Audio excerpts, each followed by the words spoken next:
आप शुरू करो। वंदो सतगुरु चरणी को, करूं सो प्रेम प्रणाम। अशुभ हरनि मंगल करन, तनि श्री देव चंद्र जी ना। श्री प्राणीनाथ निज मूलपति, श्री मेहराज सोना। तेज कुंवर श्यामा युगल, पल पल करूं प्रणाम।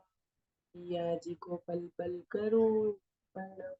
श्री प्राणनाथ प्यारे की जय, श्री सतगुरु महाराज जी की जय, श्री राम रतनदास महाराज जी की प्रणाम। सुंदर साथ जी, आप सबके श्री चरणों में मेरा कोटि कोटि प्रेम प्रणाम जी।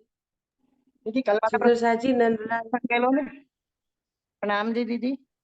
कल हम कल नहीं का, थे तो कल।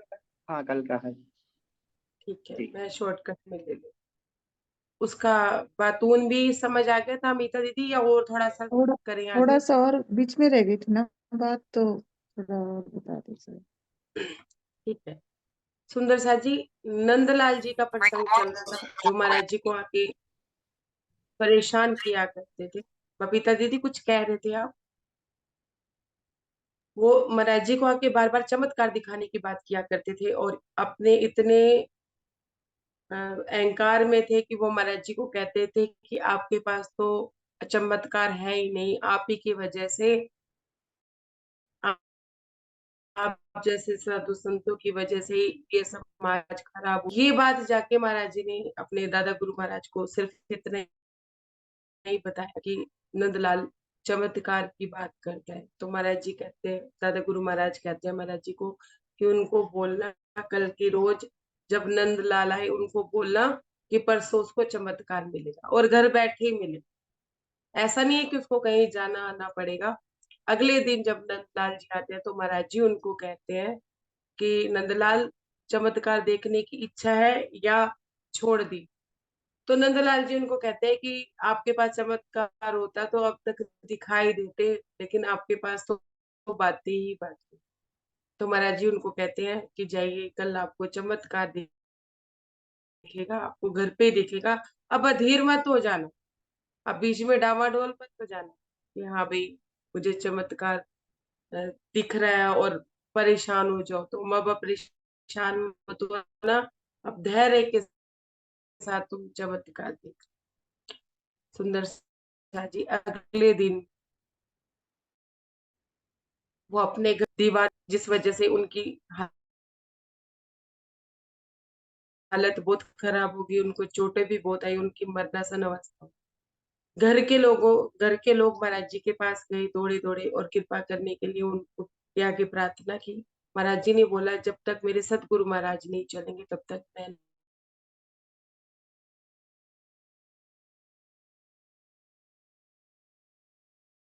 नहीं चलूंगा। जब येगा, जब तक मेरे प्राण ना निकल जाए, मैं आप साधु संतों से माफी मांगता हूँ कि मैंने आप लोगों को चमत्कार दिखाने के लिए कहा, और मैं चाहता हूँ कि मेरे अंतिम क्षणों में आप मेरे साथ रहें, जिससे कि मुझे मुक्ति भी मिले। तो दादा गुरु महाराज उनको व्यंग्य से कहते हैं उठते उठते कि अभी आप कैसे जा सकते हो नंदलाल, अभी तो चमत्कार सारे बाकी हैं। ये वरदान चमत्कारों का तो अब तुम्हें ही मिला है, अब तुम्हें चमत्कार तो देखने ही पड़े। क्यों? क्योंकि अब तुमने मांगे हैं। तो सुंदर साथ जी, महाराज जी अपने, दादा गुरु महाराज अपने बटुए में से बबूती निकालते हैं और नंदलाल जी को चटा देते हैं, उनको चखा देते हैं, जिससे कि उनकी शारीरिक अवस्था तो ठीक हो जाती है, लेकिन जीव की अवस्था, अंदर की अवस्था ये हो जाती है कि वो अपने आप को बैकुंठवासी के रूप में देखते हैं, और हर चीज दान पुण्य करते करते अपने घर परिवार की एक एक चीज को वो दान कर देते हैं।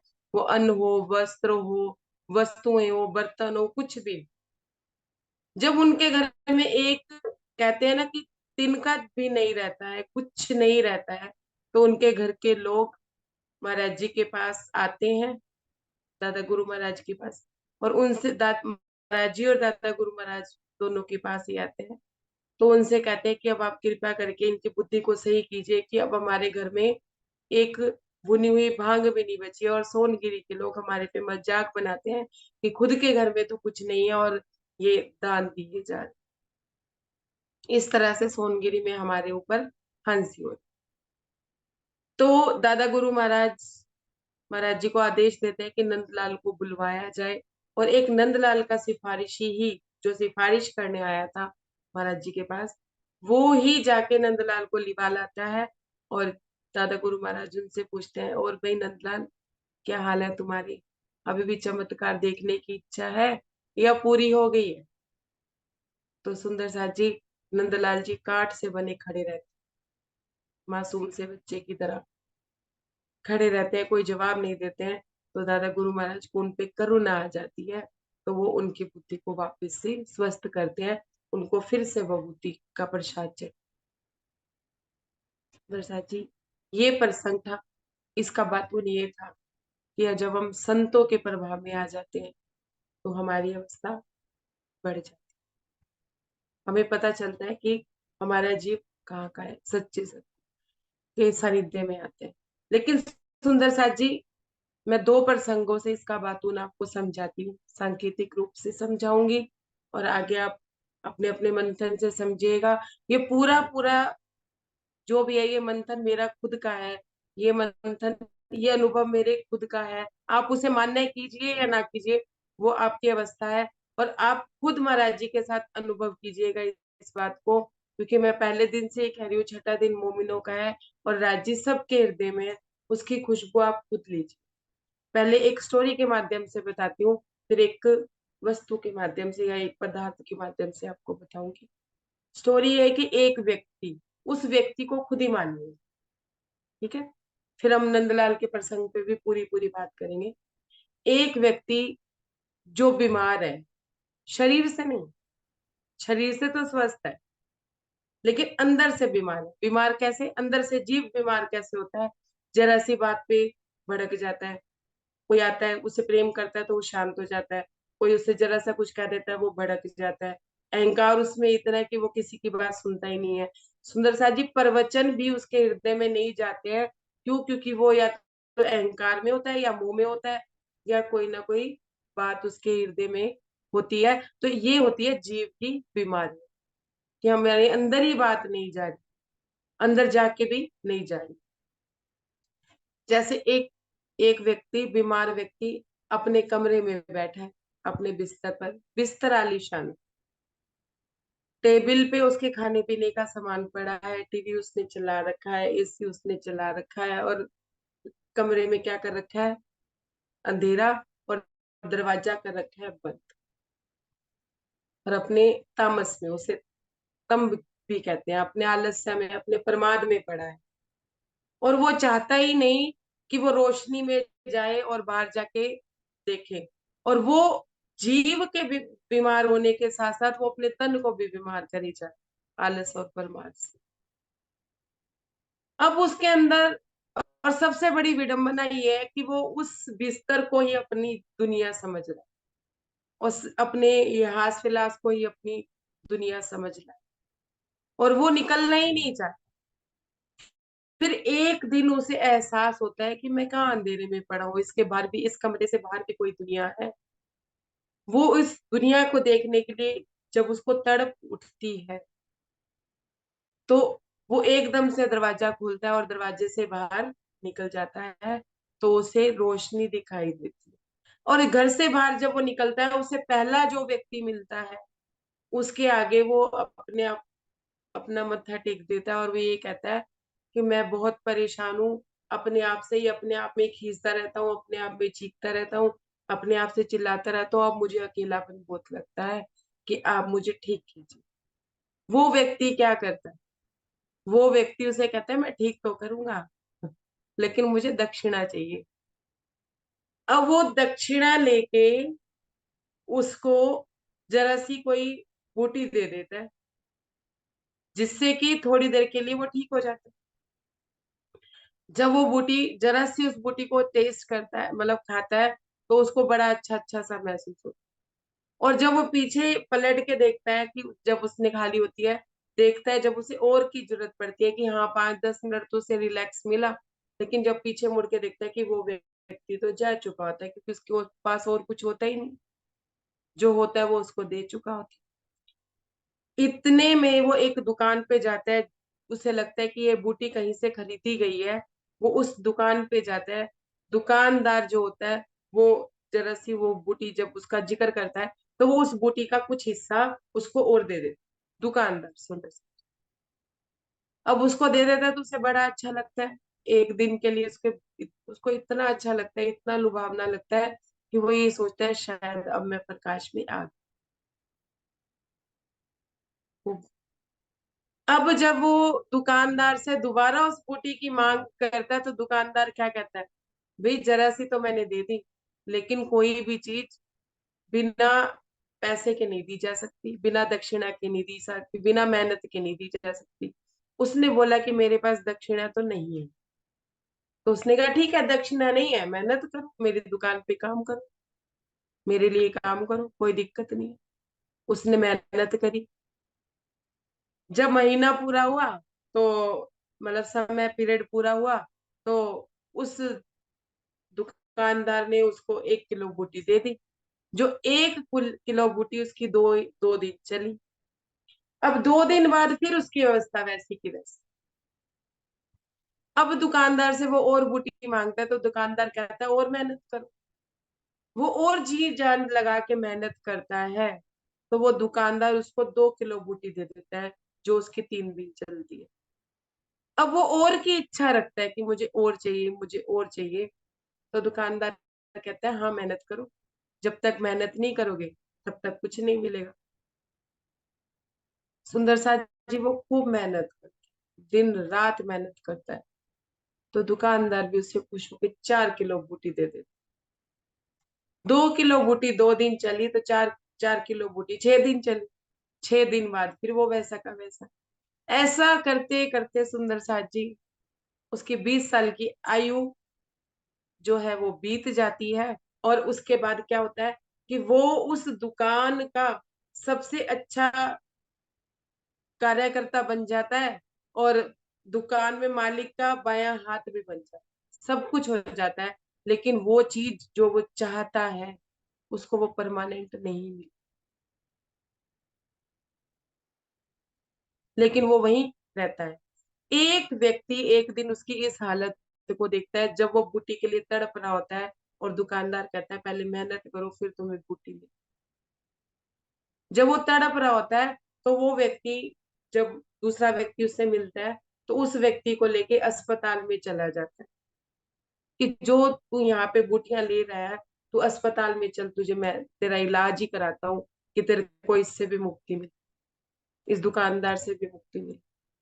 वो उसको अस्पताल ले जाता है, और उस अस्पताल में जाके उसको दवाइयां मिलनी शुरू होती हैं, और उसको माहौल भी अच्छा लगने लगता है, एक बेड भी मिलता है उसको, खाने पीने की वस्तु भी जो जरूरी होती है उसकी बॉडी के लिए, शारीरिक के लिए, स्थूल के लिए भी जो जरूरी होती है वो उसको मिलता है, और जो उसके जीव के लिए भी जरूरी होता है वो उसको मिलता है। तो धीरे धीरे वो व्यक्ति ठीक हो जाता है। अब जब वो व्यक्ति ठीक हो जाता है उसे ये लगता है कि अब वो अपना बिस्तर छोड़ना नहीं चाहता, अपनी वो जगह छोड़ना नहीं चाहता। वो कहता है यहाँ के लोग भी मधुर हैं, आपस में प्रेम से बात करते हैं, मुझे दवाइयां भी मिल रही है, और जो चीज मुझे एक्चुअल में चाहिए थी मुझे वो चीज भी मिल रही है, मैं ये जगह छोड़ के क्यों जाऊं। अब जो उस अस्पताल का चिकित्सक होता है, मतलब जो डॉक्टर होता है, वो उसको एक दिन कहता है भाई अब आप ठीक हो गए हो, अब आप बिस्तर छोड़िए, जाइए आप। तो वो कहने लगा कि मैं जाना ही नहीं चाहता, आप मुझे क्यों भेजना चाहते हैं, मैं यहीं रहना चाहता हूँ। तो वो डॉक्टर कहता है मैं तुम्हें, यहाँ पे जो आता है ना ठीक होने के लिए उसे जाना ही पड़ता है, और उसके जाने की जो दक्षिणा होती है ना वो ये होती है कि इसकी जगह पे किसी और को बिठाना भी पड़ता है। तो वो उससे जो व्यक्ति है वो डॉक्टर से पूछता है ऐसा क्यों। तो डॉक्टर कहता है मैं तुम्हें एक राज की बात बताता हूँ, जो व्यक्ति तुम्हें पकड़ के लाया था ना वो व्यक्ति पहले इसी बेड पे ही था, तभी वो तुम्हें पकड़ के लेके आया था, और यही तुम अपनी जगह तुम्हें दे के गया। अब तुम ठीक होगे, तुम किसी को पकड़ के लाओगे वो ठीक होगा, और वो जाएगा और तुम्हें सेवा कार्य ऐसे ही पकड़ पकड़ के लाके यहाँ पे ठीक करके तुम्हें व्यक्ति भेजनी पड़ेगी। सुंदर साज, बात समझ आती है? मैं समझाती हूँ थोड़ा डिटेल से कि हम घर से बाहर जब निकलते हैं, अपना टाइम स्पेंड करते हैं जिनके साथ, उनके साथ अपना पैसा खर्च करते हैं, क्या चाहते हैं? सुकून। रिश्तेदार भी हो सकते हैं, दोस्त भी हो सकते हैं, कुछ भी हो सकते हैं। फिर आगे हम एक दुकान पे जाते हैं, वहां हम कार्य करते हैं, पैसे को कमाते हैं, फिर उसे समझ लीजिए कि थोड़ा सा ज्ञान भी लेते हैं, साथ साथ धन भी कमाते हैं, साथ साथ ज्ञान भी लेते हैं। और तब भी हमें ज्ञान लेने के बाद भी वो चीज हमें नहीं मिलती, और ज्ञान लेते लेते लेते लेते कमाते भी रहते हैं, ज्ञान भी लेते रहते हैं, फिर भी वो चीज जो एक्चुअल में वो चीज हमें मिलती नहीं। फिर ऐसा नहीं है कि ज्ञान लेने के बाद हम कमाना छोड़ देते हैं, धन कमाने की भी बात हो रही है। क्या करते हैं हम? ज्यादातर सुंदर साथी या ज्यादातर सुंदर साथ के हृदय में ये बात आती है, ज्ञान ले लिया, बस अब ज्ञान ले लिया ना, अब जब समय आएगा तो अपने आप को वाणी की एक चौपाई सुना देंगे कि हाँ भाई इस परिस्थिति में ये वाणी की चौपाई होनी चाहिए, पर वो व्यवहार में नहीं है। अस्पताल में गए मतलब किसी अच्छी जगह पे गए, जहाँ जैसे हम कहीं भी गए, पन्ना जी गए, वहां में वो चौपाइयां व्यवहार में उतारनी पड़ती है, रहनी में उतारनी। रहनी में उतारते उतारते हम इतने परिपक्व हो जाते हैं कि वापिस हमें समाज में आना ही पड़ता है, और उसकी परीक्षा हमारी समाज में होती है कि हम पहचान पाते हैं या नहीं पाते कि हम भी किसी समय इस परिस्थिति पे थे। फिर हम दूसरों को भी निकालने की कोशिश करते हैं कि नहीं, ऐसे नहीं कर, कि अगर हम धन भी कमा रहे हैं तो उसके साथ साथ में सिर्फ ज्ञान लेना नहीं है, उसे रहनी में होता है। अब आते हैं नंदलाल जी के प्रसंग। अब नंदलाल जी क्या मांग रहे थे? चमत्कार मांग रहे थे। वो चमत्कार तो जाने अनजाने मांग रहे थे। महाराज जी कहते हैं कि नंदलाल ने चमत्कार को क्या मान रखा था? मखौल। वो मजाक समझ रहा था चमत्कार, कि हाँ भी कोई जादूगर आएगा, एक कबूतर टोपी में से कबूतर निकालेगा, फिर वो उसको सेब बना देगा, ऐसा ऐसा ही कुछ मजाक वो समझ रहा था। लेकिन हम क्या कहते हैं? राजी मेहर करो, मेहर करो, मेहर करो। हम भी राजी की मेहर को क्या समझते हैं? मखौल। कैसे मखौल? कि हाँ राजी ने नौकरी दे दी, मेहर हो गई। राजी ने धन संपत्ति दे दी, मेहर हो गई। राजी ने नई गाड़ी दे दी, मेहर हो गई। असली मेहर तो वो होती है जब धनी खुद मिलना चाहे। अब इस प्रसंग को मैं एक पदार्थ के रूप में बताती हूँ कि पानी के 3 रूप ले लीजिए। एक बर्फ के रूप में, एक पहला है कि बर्फ जो हम होते हैं। दूसरा रूप है कि वो तरल होता है, ठीक है। तीसरा रूप है वो भाप बन जाता है और ऊपर आसमान से जाके मिल जाता है, बादलों में ठहर जाता है, फिर लौट के वापस आता है, तो वो फिर जीवन देता है प्राणियों। सुंदर साथ जी, नंदलाल जी क्या थे? बर्फ। अपनी अपनी परिस्थिति पे साथ साथ देखते जाइए, फिर बात अच्छे से समझ आएगी। सुंदर साथ जी बहुत अच्छे से समझ आएगी। नंदलाल जी क्या थे? बर्फ। क्या मांग रहे थे? चमत्कार। हम क्या है? मेहर मांग रहे, धनी आपसे मिलने। मान लीजिए हमारे हृदय में ये भाव है और हम पे और मेहर हो जा रही है कि ये ले लो, तुम वो ले लो, पर नहीं, हमें चैन नहीं आता, हमें बेचैनी हो गई है। हम अपने बंद कमरे से बाहर निकलना चाहते हैं, इस अंधकार से बाहर निकलना चाहते हैं, क्योंकि हमें पता चल गया है कि भौतिक वस्तुओं में वो सुख है ही नहीं जो धनी प्रेम। हमें जरा सा आभास हो गया रोशनी का, या वो खिड़की से आ रही होगी या दरवाजे से आ रही होगी, उस रोशनी का हमें आभास हो। वो क्या है? बर्फ। जब वो चमत्कार मारा, अब धनी ने क्या मारा, महाराज जी ने क्या मारा? उसके ऊपर हाथ तोड़ा। क्यों मारा? बर्फ को तोड़ना था ना। जब तक टुकड़े टुकड़े नहीं होगी तब तक वो तरल नहीं होगी। ऐसे ही सुंदर साथ जी, जब हमें धनी ने मिलना होता है तो हमारे ऊपर मेहर हो रही होती है, जब हमारे रिश्ते नाते हमसे दूर होते हैं या हमें हर किसी से ठोकर मिलती, वो ठोकर हमको तोड़ती है, हमें तरल बनाती है। जब बर्फ तरल हो जाती है तो वो बहना शुरू हो जाती है। भाव किस तरफ होता है? अपने परमात्मा की तरफ, अपने धनी की तरफ। क्यों? क्योंकि वो रिश्ते नातों से तो, भौतिकताओं से तो वो टूट चुकी होती है। एक समय में फिर उस पानी में, उस तरल पदार्थ में, उस पानी में इतना गर्मैश इतनी प्रभाव आ जाता है कि वो भाप बन के उड़ने लगती है, वो धनी की तरफ ही बह निकलती है, धनी की तरफ ही। सुंदर सा जी, पा लेना, पाना, मिल जाना, ये सब अहंकार है। उसमें खो जाना, भाप ने कहा कि आसमान मुझे आके मिल जाए, वो पानी ही भाप बन के उड़ा और परमात्मा में बादलों में जाके मिले। ऐसे ही हमें अपने आप को इतना हल्का बना लेना, हम इतने हल्के हो जाए कि हम बाप की तरह उड़ जाए। पर हल्के कैसे होंगे? मन में मोह, अहंकार, ईर्ष्या, द्वेष भर के हल्के होंगे, या अपने अपने हृदय को जितना जितना पवित्र करते चले जाएंगे, अपने जीव को जितना जितना ठीक करते चले जाएंगे, उतना उतना हम उस परमात्मा की तरफ होते जाएंगे। अब नंदलाल जी के ऊपर बर्फ की तरह प्रहार हुआ तो वो तरल हो। उन्हें समझ आया कि महाराज जी कोई मामूली नहीं थे। अब क्या महाराज जी ने और दादा गुरु महाराज ने नंदलाल को वो जो दीवार उनके ऊपर गिराई थी, वे उनके ऊपर कहर बरसाने के लिए थोड़ी ना बनाई थी। अब जब सदगुरु और सच्चे संत जब कृपा करते हैं, तो कहाँ का जीव है, कहाँ की उसकी यात्रा है, वो उसको मिलवा देते। अपने आप को उसने बैकुंठवासी के रूप में देखा और उसने क्या करना शुरू कर दिया, बहता चला। कैसे? ये दान वो दान कर करके उसने अपनी यात्रा वहां तक पालना कर ली। हम लोगों के साथ ऐसा नहीं होता कि जब हम धनी में लग जाते हैं, हमें धनी का स्वाद लग जाता है, तो हम अपनी वाणी में, हम अपने चिंतन में, मनन में, मंथन में लगे ही रहते हैं, लगे ही रहते हैं। हमारे घर के लोग हमें पागल समझते हैं। ऐसे ही उसके घर के लोग उसे पागल समझ रहे थे कि वो पागल हो चुका है, जबकि वो पागल नहीं हुआ। अब बताइए सुंदर साथ जी, नंदलाल जी के ऊपर ये मेहर थी या कहर था? मेहर थी। मेहर थी ना। और उसके परिवार वालों को क्या लग रहा था? महर थी। कहर लग महर। रहा था। कहर लग रही थी। और नंदलाल जी तो अपनी मस्ती में मस्त थे, बैकुंठ में के अनुभव कर रहे थे, उनकी कल्पनाएं भी कर रहे थे। पर अंत में जब महाराज जी को उन पे करुणा आई, तो उनकी बुद्धि उन्होंने सही करी और उनकी वहां तक की यात्रा भी उन्होंने कर दी। अब कभी नंदलाल जी के पास कोई आएगा कि हमें चमत्कार दिखाओ, तो उन्हें क्या लगेगा कि कैसा व्यक्ति उनके सामने आया। अब क्या नंदलाल जी कहेंगे हमें चमत्कार दिखाओ? अब सुंदर सा जी ये ना कहना कि हम राज्य की मेहर नहीं मांगे। अगर मेहर मांगनी है तो ऐसी मांगे कि धनी मिल, धनी में हम मिल जाए, धनी में हम लीन हो जाए, हम खो जाए। प्रेम पाने का नाम नहीं है, प्रेम अहंकार का नाम, इश्क खो जाने का।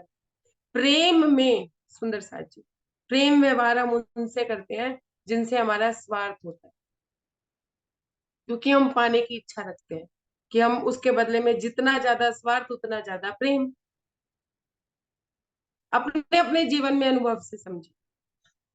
इश्क वो होता है जिसमें हम खो जाना चाहते हैं, डूब जाना चाहते हैं, देने के भाव कि हमें इसके लिए ये भी कर दे, उसके लिए किया होगा किसी ने भी संसारिक इश्क, तो उसको बाद में जब होश आई होगी तो उसे लगा होगा मैंने उसके लिए कितना कुछ गवा दिया। कुछ नहीं गवाया, उसने भी कुछ नहीं गवाया, उसे तो इश्क का स्वाद लगा। अगर वही इश्क का स्वाद धनी प्रेम, धनी के इश्क का लग जाए, तो फिर पाने की इच्छा नहीं रहेगी, खो जाने की इच्छा। मेरा अनुभव थोड़ा अलग है, हो सकता है मैं बड़े बड़े महापुरुषों की तरह नहीं समझ पा रही है जो भी है, लेकिन जितनी मेरी यात्रा है उतनी मैंने आप लोगों के सामने प्रस्तुत की। बाकी आप अपने अपने मंथन से समझिएगा। सुंदर साथ जी, संत महात्मा कभी भी किसी को दुख तकलीफ नहीं पहुंचा, एक पाखड़ी जितना दुख भी नहीं देते। जो भी उनके साथ अगर वो करते हैं, वो हमें कह लग रहा होता है। राज्य भी हमें फूल पाखड़ी जितना भी दुख नहीं देते, जितना भी वो हम पे मेहर करते हैं हमें कहर लगता है, लेकिन वो एक्चुअल में हम पे मेहर होती है। हमारी दृष्टिकोण बदला हुआ होता है, इसलिए हम अपने अहंकार भाव में, अपने ईर्ष्या भाव में, अपने मोह भाव में हम देख ही नहीं पाते कि हमारे ऊपर मेहर हो। जैसे नंदलाल के परिवार वाले नहीं देख पाए, सोनगिरी के लोग नहीं देख पाए, वो तो ये सोचने लगे कि ये नंदलाल जी तो पागल ही। सुंदर साथ जी, ये जो प्रसंग महाराज जी ने रखे हैं ना, चुनिंदा चुनिंदा, वो अब नंदलाल इस बात को समझे ना समझे, हम इस बात को समझे ना समझे, महाराज जी कहते हैं मैं समझ कि मेरे जो सदगुरु थे वो पूर्णति पूर्ण थे। इस ब्रह्मांड में जीव सृष्टि भी कैसे अखंड होगी जब वो तारतम ले लेगी, या किसी ब्रह्म सृष्टि के प्रभाव में आ जाएगी, या उसकी उसका दिया हुआ दान, या उसकी की हुई दी हुई कोई वस्तु को भी, मतलब मान लीजिए कोई पदार्थ को भी एक ब्रह्म सृष्टि ने इतना सा भी टेस्ट कर लिया, तो भी वो जीव अखंड हो जाएगा, क्योंकि उसकी कमाई एक ब्रह्म सृष्टि ने खा ली। ऐसे ही तो अखंड होएगी। वो क्या जीव सृष्टि का राज्य तक थोड़ी ना पहुंच जाए। सुंदर सा ब्रह्मांड तो अखंड होना ही है। तो नंदलाल जी को तो महाराज जी के पास आना ही था, चाहे वो चमत्कार के थ्रू आए, चाहे वो ज्ञान लेने के लिए आए, चाहे वो महाराज जी को भोग लगवाने के लिए आए, चाहे किसी भी तरह से। ठीक है, प्रसंग क्लियर हो गया अमिता दीदी, हरीश भाई? कोई बहुत संशय मन में हो? ठीक है, आगे बढ़े। पेज नंबर 122 चल रहा था। महाराज जी कहते हैं कि मैं चौपाई से ही ले रही हूँ।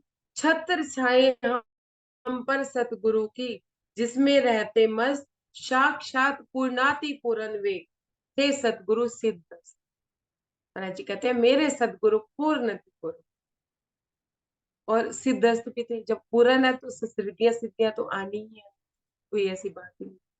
अब सुनिए सुंदर साथ जी, ये अगला प्रसंग महाराज जी बता रहे हैं।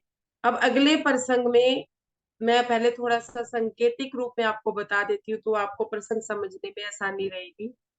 झोपड़ी क्या है, जो महाराज जी अब प्रसंग का वर्णन कर रहे हैं कि झोपड़ी ये हमारा जीव है, और खेत क्या है, ये हमारा मन मन रूपी समझ लीजिए कि स्थान है, जीव का ही स्थान है, जिसमें मन हमारा चलता रहता है, विचरण करता रहता है, मन है।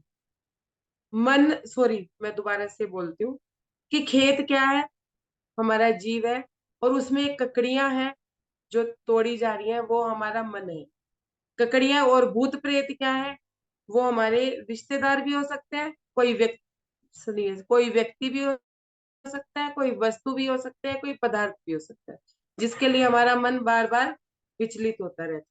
तो ये प्रसंग मैं पढ़ती हूँ, आपको ध्यान आगे आगे ध्यान आता रहेगा। कहते हैं आप महाराज जी, जहां झोपड़ी थी अपनी, उसका मालिक था एक किसान, थोड़ी जगह मांग सतगुरु ने बनवाया था अपना स्थान। महाराज जी कहते हैं कि जहां मेरी झोपड़ी बनवाई थी ना, उसका मालिक एक किसान था, उसके खेत में ही थोड़ी सी जगह मांग के महाराज जी के लिए झोपड़ी दादा गुरु महाराज ने बनवा दी। भजन वजन इत्यादि कर्म के लिए हमें वह काफी था। महाराज जी कहते हैं कि झोपड़ी इतनी थी कि भजन वजन और ध्यान के लिए मुझे इतनी सी जगह बहुत थी, मतलब बहुत कोई बड़ी झोपड़ी नहीं थी, छोटी सी ही वो झोपड़ी थी। कभी व्यवस्था खाने वाने की नहीं करनी पड़ी हमें, हर वस्तु आवश्यक वस्तु समय पर मिलती थी तैयार।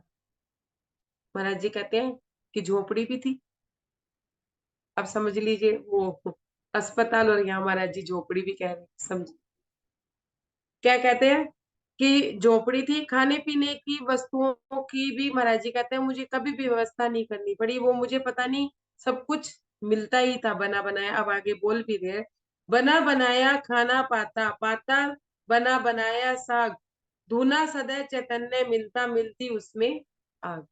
सुंदर सा है। महाराज जी कहते हैं कि मुझे बना बनाया खाना मिलता था, बना बनाया साग सब्जी तरकारी भी मिलती थी, धुना हमेशा चैतन्य मिलता। धुना किसका प्रतीक है, अंदर जो एक आग थी मिलन की, वो हमेशा ही जली, परमात्मा मतलब धनी से मिलने की जो आग थी वो हमेशा ही जली रहती थी। अब ध्यान से सुनिए, दीपक तक जलता मिलता था, जाने कौन किया करता, पका पकाया बना बनाया हर समान धन। मर्त्यंग ऋषि के आश्रम में दीपक क्या था, बुझा हुआ पाया, माया की तपेड़ी बुझा दी। महाराज जी के हृदय में हमेशा दीपक मतलब उजाला रहता, ज्ञान भी था और उजाला भी था, पर अभी मिलन नहीं हुआ था, इसलिए धुना भी रमा हुआ। सांकेतिक रूप में महाराज जी ने हर चीज को बोला, नहीं तो ये चीजें बताने की नहीं थी जो महाराज जी ने एक एक लाइन में एक एक चौपाई में वर्णन किया। मस्त रहते थे हम तो, हर प्रकार की मौज रही, सदगुरुओं की कृपा से अपने आप अपने पास ना रहती कोई कमी। महाराज जी कहते हैं हर चीज पक्की पकाई मिलती, हमें नहीं मिली पक्की पकाई। सुंदर सा जी, हमें नहीं मिली पक्की पकाई, और हम खाना खाना नहीं चाहे तो क्या मिला हमें पका पकाया, बताइए। कोई सुंदर साथ बता सकता है कि हमें पका पकाया क्या मिला? सब कुछ वाणी मिली है, राज्य का सानिध्य मिला पानी है, मिली, सुंदरता कीचक की मिली, विद्युत सतगुरु मिली, मिले, सब सतगुरु मिल गए। ज्वारदास महाराज जी की बड़ी व्रत मिली जिसमें परम धाम पका पकाया हमें मिला। और भी जो जो आते गए, जुगलदास जी की पत्री मिली, धनी देवचंद्र जी की पाती मिली। क्या नहीं मिला हमें? पका पकाया कितना कुछ हमें मिला। अगर हमने नहीं खाया तो उसमें अ, राज्य की गलती थोड़ी ना है, सदगुरुओं की गलती थोड़ी ना, हम खाना ही नहीं चाहते। एक सुंदर साथ कहा करते थे अक्सर बैठक में कि ये जो वाणी है ना, ये इंद्रावती जी का बोझ है, हम तरह तरह के पकवान खाते हैं। मैंने कहा अगर खा लिए होते, अगर हमने ये पकवान में से एक पकवान भी हमने चख लिया होता तो हमारा रुख दीदी ये ही बात कुछ हमसे और भी होता। बोली गई, प्रणाम जी दीदी। ये बात हमसे भी प्रणाम जी। बोली गई कि ये अच्छे अच्छे भगवान गलत हैं, क्या ये सही बात है? क्या गलत है? मैं आपकी बात नहीं समझ भैया, दोबारा बताइए पुजारी जी। ये जो आप बता रहे हैं ना भगवान के बारे में, हेलो, हाँ जी, हाँ जी, हाँ आवाज आ जी। रही मेरी? तो ये हमसे हमको भी बोली गई थी कि बड़े अच्छे अच्छे भगवान के ये तो ड्रामे हैं यहाँ पर, अच्छे अच्छे भगवान के लिए। मैंने कहा जो वाणी में लिखा है ना उस तरीके से हम लोग लगाते हैं, कोई ऐसा कोई नहीं, अपना सुंदर साथ ही बोल रहा था ऐसा, एक तो कोई और सुंदर बोला सा। तो बात अलग थी। हाँ नहीं, ये पकवान का मतलब ये नहीं है कि उसमें कुछ खाने की वस्तु है। पकवान का मतलब ये है कि वाणी में इश्क भी है, प्रेम भी है, जीव की परिस्थिति भी है, मन की परिस्थिति भी है, गुरुजनों के बारे में भी खूब खूब बताया, वेशधारियों के बारे में भी बताया, सदगुरुओं के बारे में भी बताया, अंत में राज्य का श्रृंगार भी है, परम धाम भी है, खिलवत की बात भी है, मार्फत की अवस्था भी है। इतनी इतनी मतलब इतना इतना ज्ञान, इतना इतनी बात हमें वाणी में परोस दी गई है, हमने किसी एक चीज को भी नहीं चखा। अगर चखा मतलब हमने पढ़ा है, देखो पढ़ने में और चखने में मत वो है। अगर हमने सारी चीजों पे नजर फेर ली तो हमने खा लिया। जब तक हमने रसगुल्ला या कह लीजिए मिठाई या यूं कह लीजिए तीखा मीठा नमकीन चखा ही नहीं, हमें उसके स्वाद का पता ही नहीं, हमने सिर्फ सुना। सुना, देखिए सुनने में और पढ़ने में क्या फर्क होता है?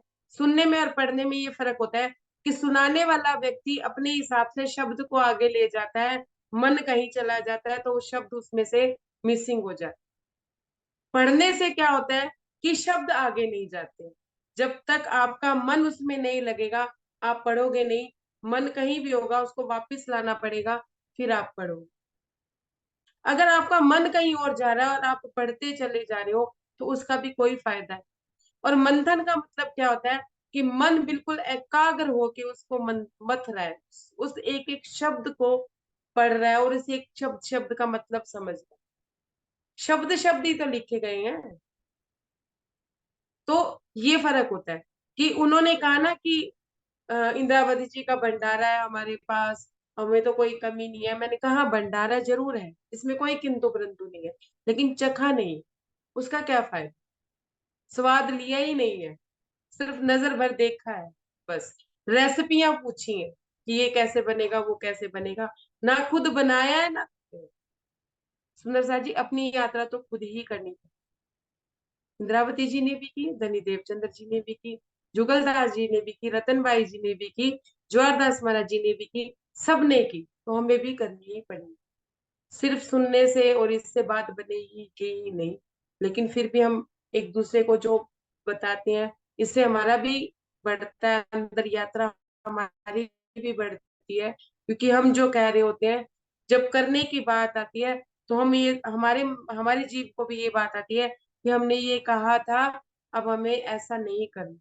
कुछ गलत हो रहा होता है तो कि हम सामने वाले को रोक रहे हैं, तो हमें भी ऐसा नहीं कर। अगर हम भी वैसा कर रहे हैं तो हम पहुंचे कहाँ हैं, ये हमें खुद को भी देख। तो फिर जीव ऐसी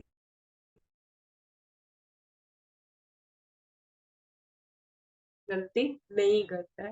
हुआ मिलता था, दीपक भी जलता हुआ मिलता था और धुना हमेशा ही आगे ही पाती थी उसमें। महाराज जी कहते हैं मैं मस्त रहा करता था अपने भजन में। क्या कहते हैं? मस्त भजन में रहते हम तो हर प्रकार की मौज रही, सदगुरु के कृपा से अपने पास ना रहती कोई कमी। सुंदर साथ जी, हर चीज उनको मिल रही थी। महाराज जी कहते हैं मैं अपने में मस्त रहता था, मौज में रहता था, सदगुरु की कृपा से मेरे पास कोई कमी। किस चीज की? धन दौलत की, गाड़ी की, बंगलों की, रिश्ते नातों की, किस चीज की मौज की बात हो रही? धनी के प्रेम की। हम उसको तो पैरिटी नहीं देते ना, हम भौतिकताओं को पैरिटी देते। हमें तो लौकिकता की ज्यादा जरूरत है। और ऐसा नहीं है कि साधु संत राजी हमें लौकिकता नहीं देते, देते हैं, लेकिन उसके साथ साथ हमारी एक कृपा बाहरी होती है सुंदर सा जी, एक कृपा बातूनी होती। और एक बात समझिएगा, दोनों कृपाएं साथ साथ चलती। जब धनी की नजर हमारे पे पड़ जाती है ना, हमारे खांगड़ू जीव को तोड़ने के लिए प्रहार भी होते हैं, और हमें अंदर अंदर बनाया भी जाता है। जैसे एक कहते हैं कुम्हार मटका बनाता है, तो ऊपर से थपता और अंदर से सहारा देता है। बिल्कुल ऐसे ही ये कंडीशन दोनों दोनों चलती है। पर हमारी नजर भौतिकताओं पे चली जाती है और बातूनी मेर की तरफ जाती ही नहीं। राजी भौतिक मेर करते ही इसलिए है कि इसका ध्यान पूरा इधर ही रहे, इधर ना रहे। क्यों? क्योंकि जीव खांगड़ू है। और इसी तरह से हमारे जन्म जन्म खराब होते चले जाते हैं और हमें दोबारा दोबारा जन्म लेना। अब सुनिए, अब देखिए आगे क्या होता है। उसे खेत का मालिक एक दिन आ बैठा अपने नजदीक। पहले तो आते ही उसने पूछी हमसे दुख तकलीफ। जिस खेत में महाराज जी की कुटिया बनी हुई थी, उसी खेत का मालिक एक दिन महाराज जी के पास आके बैठा और महाराज जी से पहले उनके हाल चाल पूछा कि महाराज श्री आप मेरे खेत में झोपड़ी बना के रह रहे हैं, आपको कोई दुख तकलीफ तो नहीं है, कोई समस्या तो नहीं है? तो महाराज जी उसको कहते हैं नहीं, मुझे कोई समस्या नहीं है, मुझे सब कुछ कराया मिलता है। फिर क्या होता है? फिर आरंभ किया यो कहना, महाराज जी एक दिन मैं बड़ा फंसा, बड़े चक्कर में आके बतलाता हूँ आज तुम। सुंदर सा जी वो अपनी व्यथा बता रहे हैं। ठीक है, प्रसंग आज कर लेते हैं, बातून कर देंगे। क्या कहता है कि महाराज जी मैं आपको एक बात बताना चाहता हूँ, आपने शायद गौर नहीं करी होगी, लेकिन मैं आपको बताता हूँ कि मैं भी इसी खेत में रहता था, तो मैं एक बड़े चक्कर में फंसा था। किस चक्कर में फंसा था अब सुनते हैं अपने। Page number 123। सुंदर साथ जी टाइम तो फिनिश हो चुका है, लेकिन जितनी चौपाइयां पढ़ी जा रही हैं अपने पढ़ लेते हैं, बाकी प्रसंग अपने कर लेंगे। Page number 123। आप महात्मा हो यदि तुमसे भेद छिपाए उचित नहीं, कह देना उत्तम तुमसे कोई छिपाने ठीक नहीं। महाराज जी को कहते हैं महात्मा जी आप महात्मा हो, साधु संतों से सतगुरुओं से कुछ भी छुपाना ठीक नहीं होता, अपनी हालत को सही सही बयान करना चाहिए। हम उनसे चतुराई नहीं कर सकते, अगर चतुराई करेंगे तो बीमारी का इलाज भी नहीं। तो क्या कहते हैं कि मैं आपको बताना उत्तम समझता हूँ, मेरे हृदय से ये बात आई है कि मैं आपको ये बात बता दूं। बात क्या थी? यहाँ प्रेत रहता है कोई, सत्य बताता हूँ महाराज, बहुत रोज में मन में थी कि कह दूं सो कहता हूँ आज। कहते हैं कि इस ना खेत में कौन रहता है? प्रेत रहता है। ये सत्य बात है, मैं आपको बताना चाहता था, लेकिन मेरे मन में बहुत दिन से चल रही थी कि मैं आज बताऊंगा, मैं आज बताऊंगा, लेकिन आज मुझे मौका मिला तो मैं आपको बता ही रहा हूँ, आगे की बात को बता